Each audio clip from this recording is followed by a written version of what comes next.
I'm thinking about posting every 1 to 2 weeks.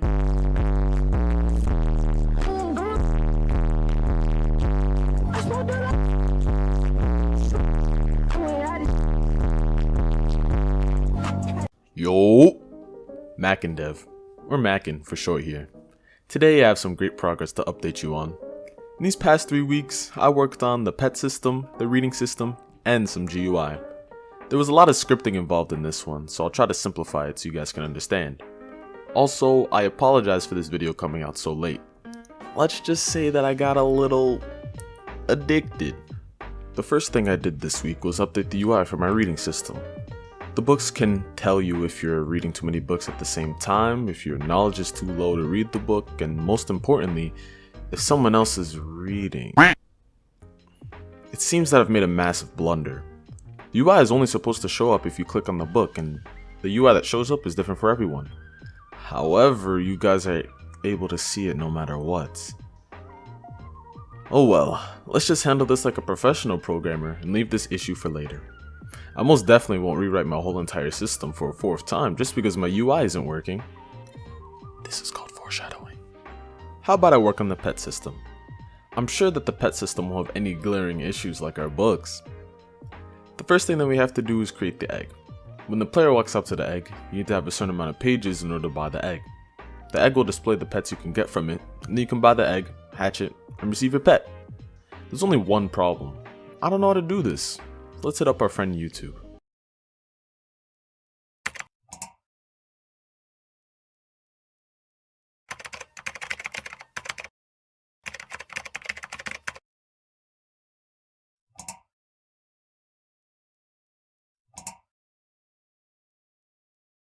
The tutorials were great and the code was adapted. We now have an egg system. Well, kind of. It's a little bare bones and the UI isn't great, but I'll add some polish later.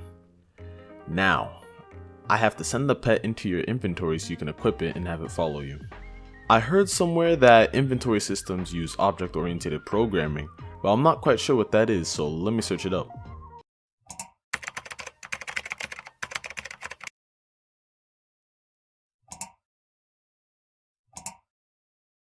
Oh wow, 2 weeks to learn? It's fine, I'm a pro, I could probably learn it in a day. He did not learn it in a day.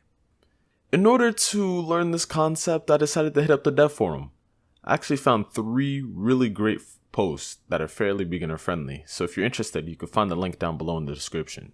With this newfound knowledge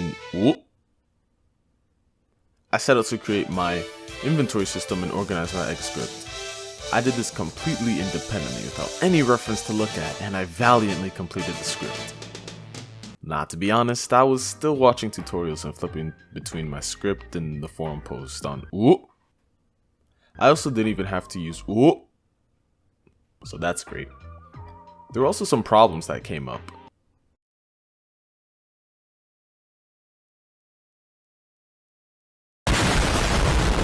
Let's get into how this works. Each egg is going to cost a specific amount of pages, or diamonds, and when you purchase the egg, an animation pops up that'll hatch the egg. When the hatching is complete, the pet you hatched will pop up on the screen. Then it will be moved into your inventory where you can equip it.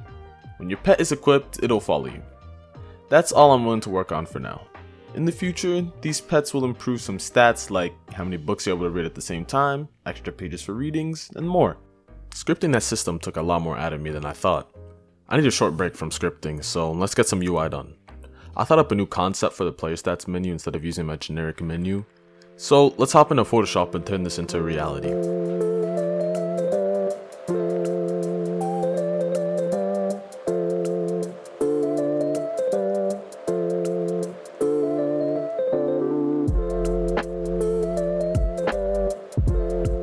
Alright, that didn't take as long as my other stuff has. I've definitely improved from last episode, and I'm fairly happy with how this UI turned out.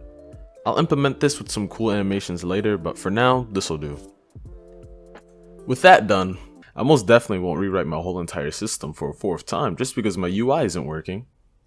Yeah, I'm gonna do that.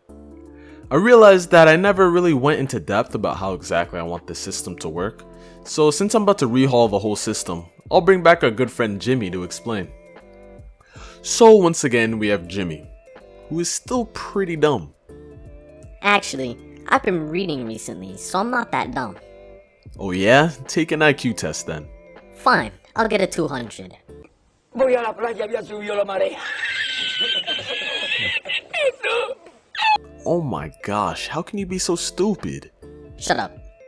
As you can see, Jimmy here is criminally dumb. So let's fix that. In order to increase Jimmy's IQ, he has to read a book to completion to gain wisdom. While reading the book, he will be able to gain pages, which will be the game's currency.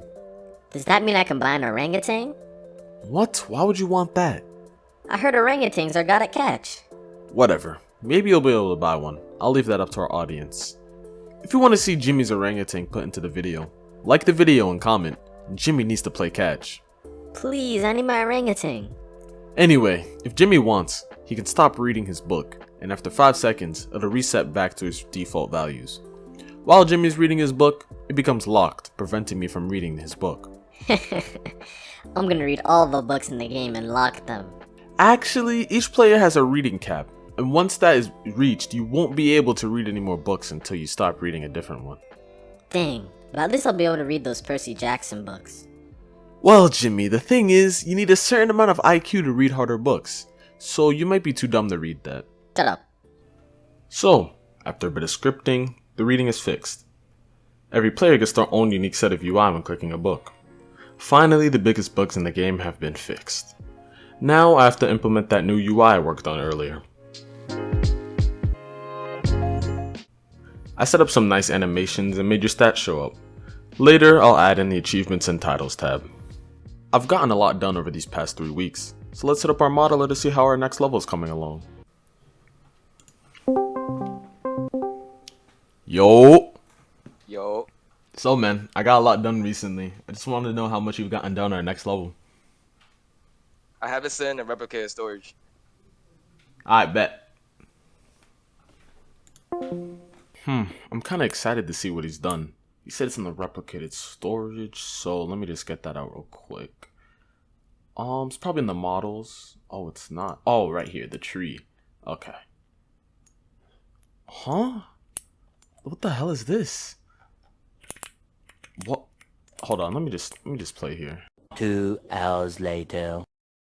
Oh my goodness. What the hell did this man do? This is what? What? What is this monstrosity? He's killing my game. Oh.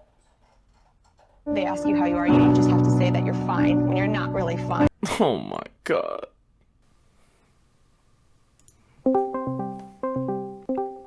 Yo. How is it? The hell do you mean, how is it? Your whole thing is broken. Bro, it's a work in progress. A work in progress? That's an understatement, bro. When will this be done? That's up for speculation. Really? Anyway, didn't you comment saying that you have a surprise for us? Oh yeah, I guess I did. I'll announce that. So, in order to make up for me missing last week's video, I've decided that I'll be creating a new series alongside our devlog series. I won't get too much into the specifics, but it'll still be related to Roblox development. Make sure you subscribe to the channel and turn on post notifications in order to see when the debut video comes out. Anyways, I hope you guys enjoyed this video. It was a bit longer than the others, and I'd like to know if you'd like to see more videos with this type of length. They do take a bit longer, so expect around 3 to 4 weeks for a video of this size to come out. Comment down below if you like the shorter videos or the longer videos. I would say follow my Twitter, but yeah. I might have to make a new one. That's all from me. I'll see you on the next video.